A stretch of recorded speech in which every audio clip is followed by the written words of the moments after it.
What I learned with working with best-selling authors is that it was all about making sure you could mobilize an audience to buy the book. Because when you're selling a book, it isn't really the $25 or the $35 for the book that you're selling. What you're selling is that people care enough to read the book. And that's like 8 to 10 hours of their life. Or they're comparing it against all the books they haven't read sitting on their shelf. And do they really need another one? And so you're not really selling. It's not a $25 product. In fact, books are probably the hardest thing ever that you'll sell. Welcome to the Speakeasy Podcast, where the real conversations happen. Behind closed doors with the boldest entrepreneurs, creators, and growth minds in the game. No fluff, no filters, just the raw strategies, personal stories, and mental models that move the needle. I'm Eric Berman. Now let's get into it. In today's episode of Inside the Speakeasy, I'm so excited to bring with us Andrea Reindl from Calgary, and you're going to learn some of the latest and greatest tips on really branding. And Andrea's got such a killer way of breaking it down to 2 very simple, small steps that you're going to walk away from watching this and saying, I got it. And it's going to totally change the way you're thinking about your own brand and messaging. Plus, she's going to share some of her experiences with anybody who's out there trying to launch a best-selling, New York Times best-selling book. She's going to drop some nuggets and what's worked in the past, as well as tell you all about the beautiful world of Calgary. Welcome, Andrea. Hey, I'm so glad to be here. Thank you. Thanks for having me. Yeah, thanks. And, our journey's been cool where you and I met each other, probably, I think about maybe 10 years or so ago at various big masterminds, marketing masterminds and other groups, and then kind of went on our little journeys. And then we got rekindled again through a friend in common in the community. And I'm so glad we got to touch base again. And it's been so much fun working with you and Gemma and just loved. And I got a chance. I'm excited for anybody who hasn't been to Calgary yet. And Banff. Had such a fun experience out there. What a full town. Yeah, it's good. Thank you. I like it here. We like the mountains, the fresh air, not very many people. It's all very good. So now you grew up there your whole life? I have. I've been in Alberta my whole life, yeah. Not Calgary. I grew up in a much, much smaller town, but I have been in Alberta my whole life. I love it. It's beautiful. Well, cool. Let's get into, because I know a little bit of your backstory, and you were just like, we had some talks in the quote green room about, the education we all spend a lot of money on. And then where so many of us entrepreneurs ultimately are just like, well, that was sort of interesting. I learned some cool social skills, but it's my street smart MBA that really made a difference. Is that kind of, tell me a little bit of your journey and what you've been through. Yeah, totally. I always say I have a street smart MBA. I grew up in an entrepreneurial family. My mom and dad owned a motel, a restaurant, and a campground. So when I was really little, from the time I was born, I was around business, and I was required to contribute in whatever way I could, or I was like the little kid that sat in the restaurant while my parents did the things they did to run their business. Wow. So I grew up in an entrepreneurial family, and when I was 16, I started selling custom fit bras, which cracks me up now because I can't even imagine doing it now. I would walk into people's houses that were clearly way older than me and size them and fit them for a bra, and then I would order up their bra size and go back and deliver it. And I learned a lot of basic door-to-door sales skills, I guess it would be. I didn't sell door-to-door, but it was kind of the same set of skills when I was 16. You gotta wait. So how does that work? I was just gonna take a step back. How do you start that at 16? Where are you at? Are you just I just need to do something? And then how did it work? It was actually my mom's idea. My mom got all she heard about it. She was like, oh, this would be a great thing for Andrea. It would give her great skills. I was still 16. I was going to school at the time. And so it was really my mom's idea that this is what I should start as a business. And I guess I was persuadable and coachable. And so that's what I did. I actually ended up doing it for about 3 years. And sometimes it was Tupperware parties where people would get their friends together. And sometimes it was me. I once went on a local TV station to talk about bras. I went to gyms and, advertised to gyms and ran info sessions at gyms when I was 16 or 17. And just did whatever I could to hustle clients. Of course, that was in the days before there was automated marketing or even text messaging. So I did everything by phone, and I don't even remember how I set appointments, but I must have done it by phone and Daytimer. Frankly, probably actually is how I hustle appointment setting. So you're out there knocking on gyms, wherever you find people, you're out there and you're trying to get, and then were they looking at you who's this 16-year-old kid talking about bras? I don't know that anybody ever questioned much my age. And in fact, it wasn't until I was they always used to say how great I was because I was so young and successful. And I remember the first time that didn't happen in a room, I was about 24, 25. I read Rich Dad, Poor Dad when probably the year it came out, and started investing in real estate when I was 24. And I remember the first time I was in a room talking about investing in real estate and nobody said oh, you're so young and smart. And that was almost a little sad for me because I wasn't the young, smart one anymore. Yeah, nobody ever really questioned my age on anything. I actually got a lot of accolades for it when I was young. I don't get that anymore, but I used to. Yeah. Geez. No, I'm like, oh, you can tell me I'm young and successful, but it hasn't happened in decades at this point. Wow. Okay. So, well, what happened to the bra business, and what was next? Oh, it was ultimately I just didn't sell very many of like I just it wasn't a lifelong business. I did sell jewelry after that for a long time. I did a lot of sales things and then I started investing in real estate when I had kids as a side hustle while I stayed home with my kids for a couple of years and I did well in that. Like I still have rental properties that I own. And then when I was 29 in 2009, I started working with authors in the publishing space and helping them promote their books to New York Times bestseller. And because of that and getting to know them behind the scenes and seeing, like, I realized that I loved branding, I loved marketing, I loved communications. I remember the first time someone sent me some copy because Yep. he was, you know how copywriters fall behind sometimes, but they never Yep. want to admit it. Yep. And somebody sent me, I don't know what I had to write, a sales page or something. He was like, can you just take a stab at writing this? And I sent it back to him a couple of hours later and he picked up the phone and called me and said, do you have copywriting training? And I said, well, not really. I've done a little bit. And he's like, you were fast and this is good. And so I started doing like copywriting, marketing, branding for authors to help them communicate their big idea and get really clear about what their message was. And the thing about when you're writing a book is that you have to clarify your ideas because it's going on paper or, essentially on paper. And so that's really where I love to work today still. And it's what I do with people is help them get really clear about their big idea and their brand so that it's remembered by other people.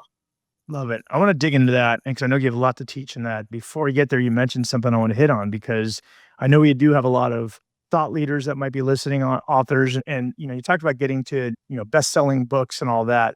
Tell us a little bit about that experience. I know there was a way to do it. You could buy your way to success. Is that still the games or what's different and what did you love about that and what did you learn? So, yes, I think there is still a game that does that. It's not something I personally do anymore, but I'll tell you what I learned, and I think the principles are still the same, is that the beauty of having a really well-branded, easy to remember good book, like a well-written book is not necessarily a well-selling book, right? Like the Mhm. best-selling book is not the best written book always. But if you can get the two together, if you can get a really well-written book, one that takes all of your ideas as a subject matter expert and it organizes them in a simplified way so that the average reader can read them. And I'm talking about nonfiction. I've never touched a fiction book. So these are all like nonfiction, business, health, how to, that kind of thing, personal growth, those kinds of books. What I learned with working with best-selling authors is that it was all about making sure you could mobilize an audience to buy the book. Because when you're selling a Mhm. book, it isn't really the $25 or the $35 for the book that you're selling. What you're selling is that people care enough to read the book. And that's like 8 to 10 hours of their life. Or they're comparing it against all the books they haven't read sitting on their shelf. And do they really need another one? And so you're Right. not really selling, it's not a $25 product. In fact, books are probably the hardest thing ever that you'll sell. Yeah. It's much easier to sell something for more money that has a different deliverable or a different outcome because when you're selling a book, you're really selling, are the people Right. going to trust you? You're selling authenticity, you're selling connection, and you're selling time. Yeah, you have to convince people that it's worth trusting you and that it's worth the time to read the book. So what I learned working with the best-selling authors is that the ones that were the easiest to work with, that had the best ideas, they were doing two things really well. They had an audience that they could mobilize, and they were really good at clarifying and branding their idea. And they took the time up front to get clear about their idea and figure out how to put it in the book and like spend the time making sure it was in the right sequence. Like, what do you introduce first? What do you introduce next? And how is the table of contents laid out so that people read the table of contents and understand it and the cover and the subtitle and like all that is where we would spend a lot of time and just being patient in how do we take this idea and make it so somebody that doesn't know anything about your subject matter can understand it. And Yeah. for a lot of subject matter experts, this means dumbing it down or it means Got it. simplifying it. And frankly, I think what my gift is or where I've done really well is that I'm smart enough to listen really well. And when I don't know the subject matter knowledge, I can be also dumb enough to have them explain it to me again Right. and then say like, oh, no, no, no, hang on a second. Like, Because you're almost yeah. trying to be the avatar to say, look, if I can't understand what you're trying to tell me, then we got a problem here. Like you got to be able to dummy it down for me. Only the people that get it are going to get it versus everybody else. I might put you on the spot here a little bit, but is there again, for those authors of us or people that are wanting to read books, is there any examples of like either way, like somebody like, wow, like this person or maybe some of the authors you worked with that you refine, that you look back and say, this is a good example of somebody who just nailed their brand and their messaging, like a good model for us to follow. And maybe, and if you can remember, again, this might be harder, somebody who like didn't, like maybe like, oh wow, I read this book and they just totally like, missed it. And I don't necessarily want to call people out, but I don't know. Do you have any thoughts on that? Yeah, I do. I have one that I like the most. So when I worked with Ray Bard, who is the publisher that I spent the most time learning from, he published The One Thing. And when we were working on The One Thing behind the scenes with him, he was always thinking, how could that book be sold in bulk? That was one of the things Ray would always think about with books is how do we sell this book in bulk? And I think a lot of authors don't think about that. Like they're so excited to write their book and get their idea out there. Maybe they're thinking about how it's going to grow their business, but they're not necessarily thinking about the reader experience or how are they going to sell the book and, what's the rest of the business model behind the book. Like I do three things with clients. I help them get clear on their business model behind their idea, and then their message, which is the marketing stuff of like how you actually sell that idea, and then also their methodology. So that's their intellectual property and what is their unique way of saying something. Yeah, because there's not really a lot of new ideas. I hate to say this, there's not, right? Like we're all repurposing some idea from someone else, but there's maybe a new idea for a different target market or a new idea just the way you understand it or whatever that is. So how do you create intellectual property that's branded? So that's what Ray really spent a lot of time going over. And then he'd also think about how can we sell this book in bulk? And so The One Thing did that really well. Like they spent the time to slow down and get clear about what the purpose of the book, because really it's a productivity book, but how do you get clear about how you're going to talk about your version of productivity? And then it turned into like corporate training, relationship seminars, like if you go look at The One Thing right now in terms of their business model, they have facilitators, they have journals, they have relationship seminars. They're like, how do you take the one thing and build it into any part of your life? And that's all because they slowed down enough at the beginning of the process to start with a really was that big part of the vision early on, or that just sort of like part of the vision and then expanded? Or, I mean, sounds like you did magic to help them figure that out. As you talk about, it's like figuring out the whole model. Yeah, I was more of like an observer than I was in terms of in it. That was really Ray, but yes, they had the vision for like, and that's what a lot of visionaries, I giggle because a lot of visionaries, they all come, have you ever seen that? I could find it and send it to you, but have you ever seen that graphic of Walt Disney's business plan? It's kind of common in the entrepreneur world, and it's basically is like, he's got movies and merch and Disneyland. And I mean, he looked like a crazy dude. It's like this weird mind map with arrows going where you don't understand it.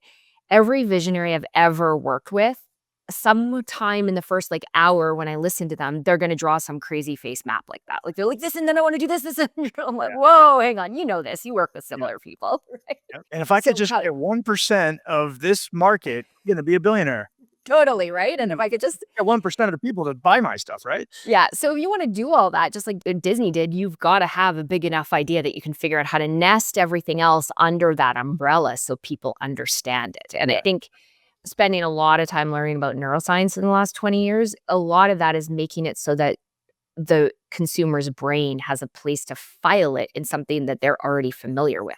Right? Because it's easier to take something that somebody knows and then attach your idea to it than it is to create a new idea and then try to explain your new idea. It's just easier to say, you already know this. Okay, it's like this, but it's also like that. And just draw an analogy and attach something to it. So The One Thing is framed that way. We all know you can do one thing at a time. And so by taking that and making it the big idea, they were then able to nest all that other. It's almost like, as you're saying, it's almost like as a recipient, it feels like it's going to be easy.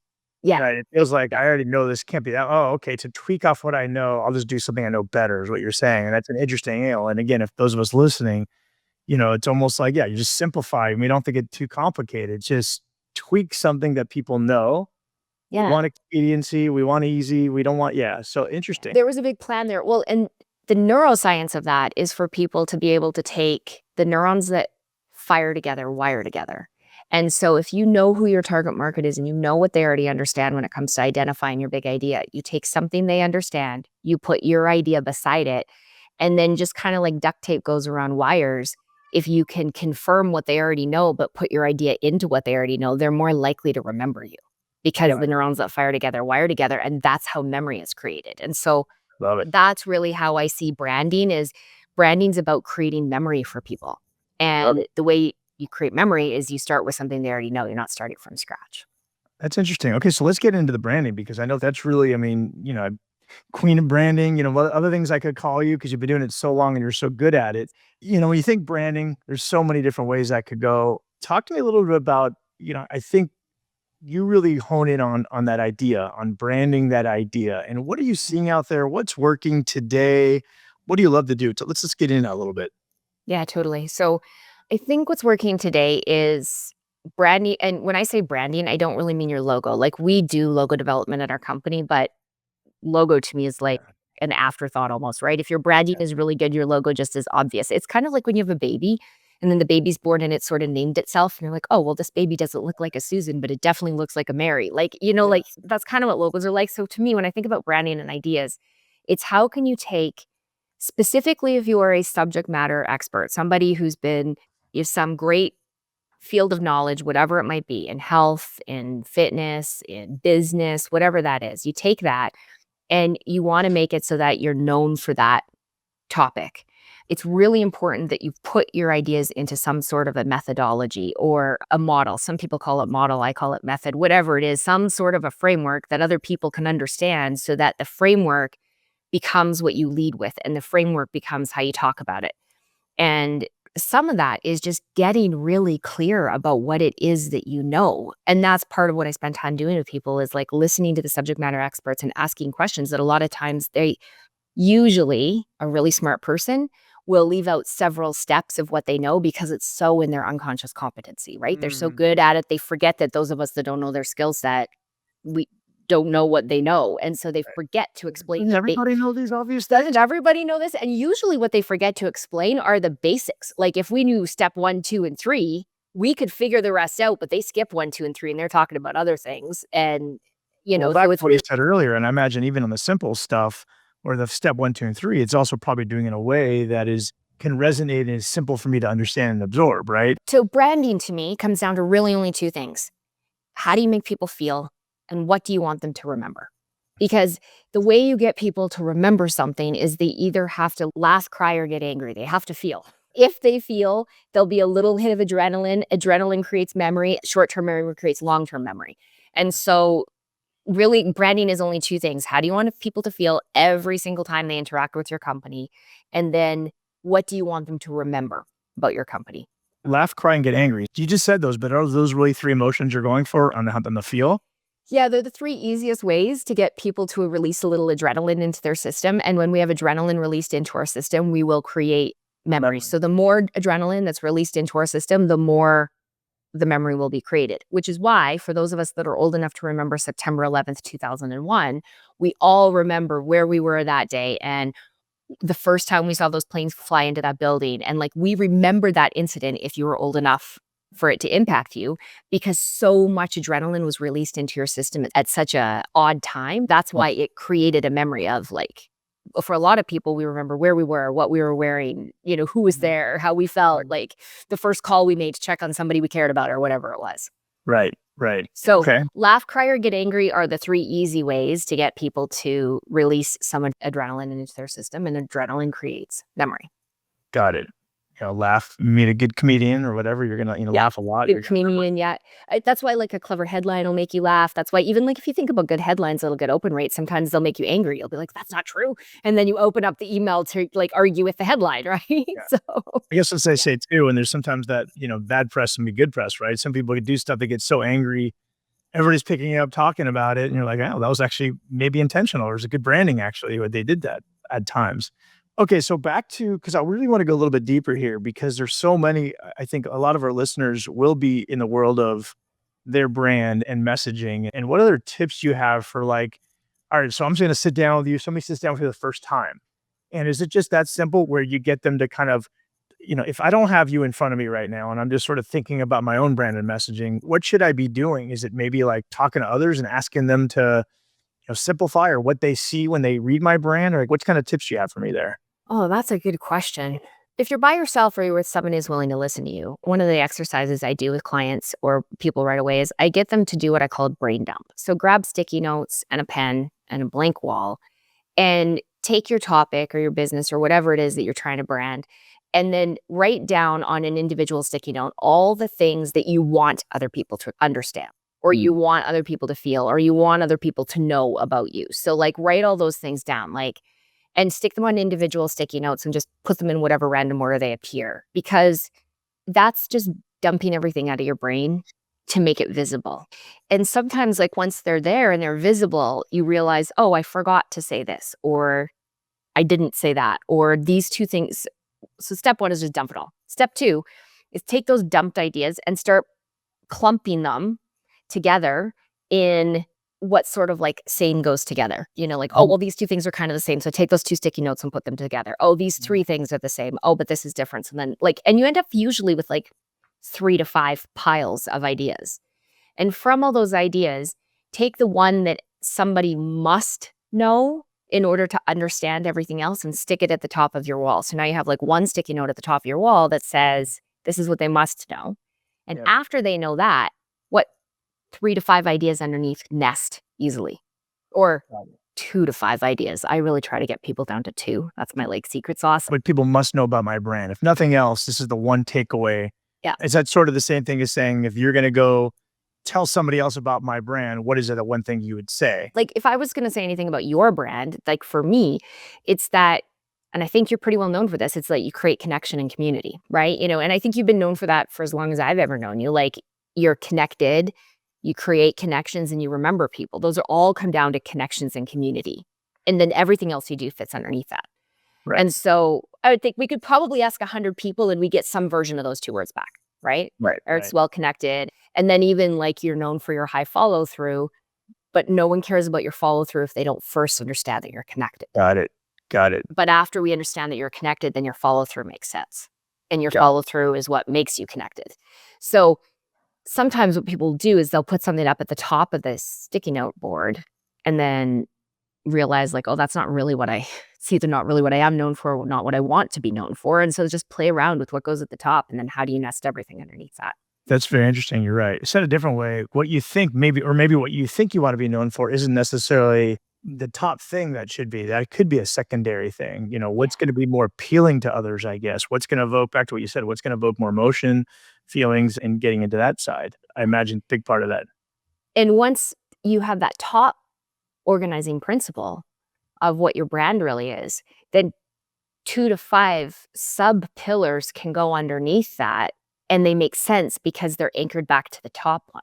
Right. But what most subject matter experts do is they dump everything out and then they randomly grab the equivalent of the sticky notes and they start just plastering that all over their messaging. Right. And it just confuses people because people don't care until you make it relevant to them. Yep. No one cares about you or I. We have to make it relevant to them. So if you're someone with a big idea, you've got to take that big idea and make it relevant to your audience so that they want to continue to engage with you and they want to hire you and they want to work with you and they want you on their stages or whatever that looks like. Yeah.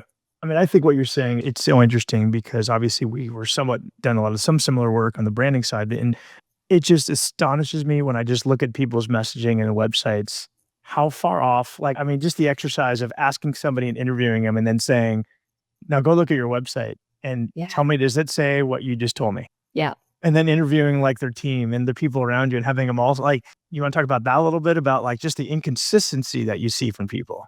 Oh, totally. Like whether it's like, and I think it's usually because like there's so much inconsistency with how people show up, whether it's on platforms. So like the different platforms and what they're saying, or on their website, like you say, or like the business owner or visionary will have one idea and their team will have another idea. And that's because there's lack of those organizing principles of who are we trying to impact? How do we want them to feel? And what do we want them saying about us? What do we want them to remember? What's the word? I try to bring it down when I work with clients to just bring it down to like 1 or 2 words that people will remember about them. You know, if we think about like 7 habits of highly effective people, we know that organization organizes people and they're very structured and they create calm. Like I feel it's calm around anything Stephen Covey, right? Because they're all about creating that calmness and then organizing. And I think that's what everything Stephen Covey does, even now when they move into like anything that they do. It still comes under those 2 basic big ideas. Yep. And I think you said something earlier I'm going to bring up because to me it was kind of profound. I want to reiterate it. I think some of the visionaries make faulty assumptions that people just should understand what they're saying because they're already 5 steps ahead always of what they're thinking. And like, well, everybody should, and like, you got to dummy it down. And what you think it is not clear to people. How do you clarify that? And going through that, and I'm a big believer. Like I've come a long way on the whole branding stuff too. And I like we said earlier, because I've said that before too. It's not just a logo. I mean, the messaging to me is everything, and the feelings that you're evoking, and certainly encourage everybody to make sure they're going through, whether they reach out to you or anybody else, or just, talk to loved ones around them. But I think you got to go through that exercise to say, is my message that I'm out there in the world and what I'm saying, is it consistent, and does it actually make sense, and is it authentic to me? So I love all that stuff you said. I want to talk about another future. We're now in this scary, exciting, confusing, world of AI and how it integrates into the world you're playing, into branding, and before we were in the quote green room, we talked a lot about the word I'm hearing a lot of is authenticity and trust. So tell me your sort of thoughts, vision on that world of where we're going. Yeah, so I kind of resisted some of that. So when we say AI, one is I think we've all been using AI. I've been using it my whole career because really, like, a spreadsheet is AI. I remember my dad being so excited about Microsoft Excel. He was like, "You wouldn't believe what this thing will do," right? Yeah. Because he had to do everything on paper prior to that with his business. And so, first of all, I'm not super scared of AI because we've all been using it. Like a calculator is AI. The original ones from the 70s and 60s and 50s or whatever. So that's one thing. But when ChatGPT and those like generative AI started to emerge, I didn't jump on the bandwagon right away. I really thought, like, I just didn't. I just didn't. I don't know why. I had a bunch of reasons why. More recently, like the last year and a half, I have, because I really believe that it's a huge opportunity for real subject matter experts, people who have been in their craft, whatever it is. If you're like a doctor, a dentist, a marketer, like anyone who's had 10 to 15 years working in the trenches of their bit, like they're educated and they have a trench work and they're like good at what they do. There's this beautiful world now where you can get really clear about what you want to create. You can get clear about a brand guide. I don't know what you guys do, but we create these brand guides that are long and not complicated. They're just long and clear, right? This is how we do stuff around here. And they become a manual for how you want to communicate and what you want to be known for. And then those can train these tools that we have. I just see them like tools. They're tools to help us organize our ideas better. That's really all they are. Yep. However, you have to be crystal clear about what you give it because it doesn't think. This is what I find fascinating. Like, it's not thinking. Yeah. You need to tell it what you want it to do. And therefore, we, the people on the other side, need to be so clear and so aligned about who we are, what impact we want to make, and what our position on something is. That tool can do what we ask it to do. Yeah. I can almost see, as you're saying that, like the natural tendency for us is the law of expediency, as my beloved Brian Tracy would say, is, we all have a tendency to want to go as fast, quick, cheap as possible and be lazy, by nature. So I think there would be a tendency to say, I'm going to leverage AI so much, but they forget to do some of the fundamental things. Like you said, that if you don't think and feed it the right inputs in the beginning, you're going to be going down a rabbit hole of data, which may not be necessarily the best output. Would you agree to that to some degree? Totally agree to it. And there's that on a broad global level, like from a brand perspective, right? It's like as a company, if you're not clear about that high level brand stuff, but then bring it down into like a day-to-day, like a week, a podcast, even what you and I are doing right now, right? We're having a real human, authentic conversation. There's no voiceovers going on. We're not putting weird, I don't know if you've seen those like weird videos where people have their AI twin. I can't stand them. I go, these are our roots moving in case somebody's watching. This is really me and these are my real wrinkles and all that kind of stuff. But that, I think if you've got that, this is what I'm excited about, is if you've got that weekly great piece of material that you're producing as a visionary right now, somebody who's writing a book and has an idea, because that's all my world that I live in. If you're creating original good content once a week, and then you use tools and workflows to be able to reproduce and republish that content, you have this opportunity to like lengthen the reach of your arms, like to create impact longer than you ever could have, like so much easier than you could have before. You don't need 8 editors and 10 graphic designers and all the things we used to have to bring to something. You really can, as long as you're creating original, thought-provoking, your original content. So that's why I love working with people that are those actual subject matter experts. And frankly, the thing that I also find is that the real subject matter experts aren't really good at navigating their phone and TikTok. Yeah. So in some ways, the people who have a lot of noise right now, like the people who are good at navigating TikTok on their telephone, don't have subject matter knowledge. And so the subject matter experts just need to be more authentically themselves and aligned and clear and have the support to also put that on TikTok so that they can get some traction. So I think I think AI, if we play it right as humans, is a great way to transfer knowledge and wisdom from older generations to younger generations. Yep. And I hope we smarten up and use it that way. Yep. And you said the authentic word, and let's make sure I caught that tip. It's pretty interesting. So you're saying you're finding the thought leaders and gurus who are able to know how to technically navigate the world of TikTok and are authentic and say, I'm going to lean into it and get good at it and just talk from the heart, say things I want to say. They're going to have a lot more success than those that aren't engaging there. Absolutely. And I think that I don't know that they're actually navigating the platform, right? I mean, you can hire young people to do that, but the ones that are showing up and getting on camera and becoming good at storytelling, becoming good at being on camera, making sure that they can communicate clearly, like that's a skill set that they're going to need to have. But if they have that skill set and they're willing to record their ideas, we now can replicate those ideas with the AI tools. And I think that's what I really like a great brand guide, great workflows, and a great subject matter expert who is willing to slow down and teach really well. I actually have this belief that teaching has been decentralized and no one's really talking about it.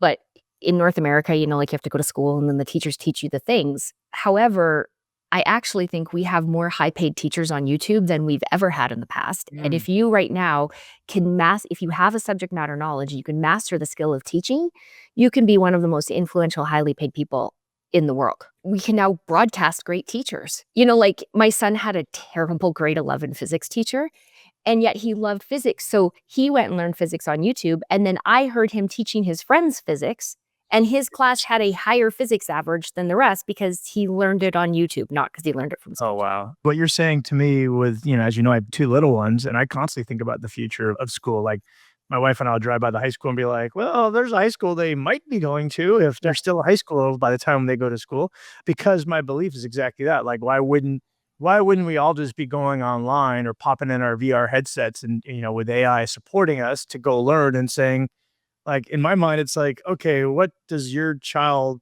like to do? What's their personality type? Well, let's just give them a dose of this skill that they're going to enjoy learning from from the best teacher out there that teaches the subject, and be happy. And it's funny, I read something in today, and I think it was an Axios or something. They talked about how, like, they were talking about the future of school, and they're saying, yeah, in the future, and when kids go to school, and the teachers are more like just going to be not babysitters, but just basically watching the kids to make sure, like they're just overseeing stuff like daycare for the kid, because are they really going to be learning at these schools, or are they going to be going there from those teachers?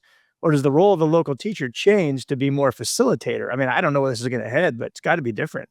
It's got to be different. And I think the skill of a subject, like the people that are writing books, if you can look at yourself as a teacher, like, how do I teach this content in the best way possible? We now have these massive platforms we can put great teachers on. Yeah. And whatever topic you're teaching, if you're teaching to adults or kids, you can become one of the best paid people in the world. Amazing. And then all the way back to full cycle, but make sure you get your brand right. Yeah, you got to follow Andrea's rules of brand correctly, because when you do launch, and again, a lot of us, especially, I love the big part of our community, we have a lot of brands, some decent amount of thought leaders. And what you're getting me/them excited about is, look, your world might be growing really quickly if you do this right, because on YouTube and others, you might be getting sought after a lot more people, that if you are the expert and you are authentic. And again, I think people, you and I are just brainstorming where this is going, but I just feel like there's going to be this world where people might be getting quickly turned off by the AI bots and say, no, I really want to talk to somebody that's live, because maybe I have a question and I want to really answer, not an answer that might be right or 80% right, or, I just don't know, kind of thing. And I also think people will I think we're going to go back. This is why I think Speakeasy is amazing, is that we are going to trust more of what we know and who we've met in person. And so if who you are online and who you are in person is very consistent, then people will have this like natural relaxed nervous system around you. They're going to feel normal. They're going to feel like, oh, this is someone I can trust. Like, our instincts are not going away as people. So our instinct is to trust people that we know. And so if you're consistent with your brand, both in person and online, trust is going to be the currency of the future. And we're in a trust recession right now. And so the currency is, how do you build authenticity? And I really do think it comes back to brand. I feel like if you're clear on your brand, then authentic is obvious. I love it. I love it. And on that note, is there anything I didn't ask that I should have, or anything else you wanted to share? I don't think so. I think maybe just one little piece. Yeah. People in branding like to make it complicated. And I think they do that because then they can charge a bunch more money for it. And it really isn't that complicated. It's how do you make people feel and what do you want them to remember? That's really that simple. And just keep your brand simple, but also keep it who you really are. Right. I love it. That's a good way to end it. So I've all said, those are the biggest takeaways. Feel and remember. And I think if we all do a little bit more of that, we're all going to surge ahead. So thank you so much for your time. And Ken, if you're listening and you want to really get some extra help with the branding, definitely reach out to Andrea. All our info's there. But, plus if you just want to meet an incredible person, and especially if you're traveling to Calgary and you want the local tour, the local guide to what to do and where to do, she's so great at helping out. An all around amazing human being. Thank you so much for being with us today, Andrea. Thank you so much. And that's a wrap from the Speakeasy Podcast. If something sparked for you, don't keep it to yourself. Share it, review it, and pass it to the one person who needs to hear this right now. Want in on the real mastermind? Tap the link in the show notes to apply. Until next time, keep scaling, stay sharp, and don't be the smartest one in the room.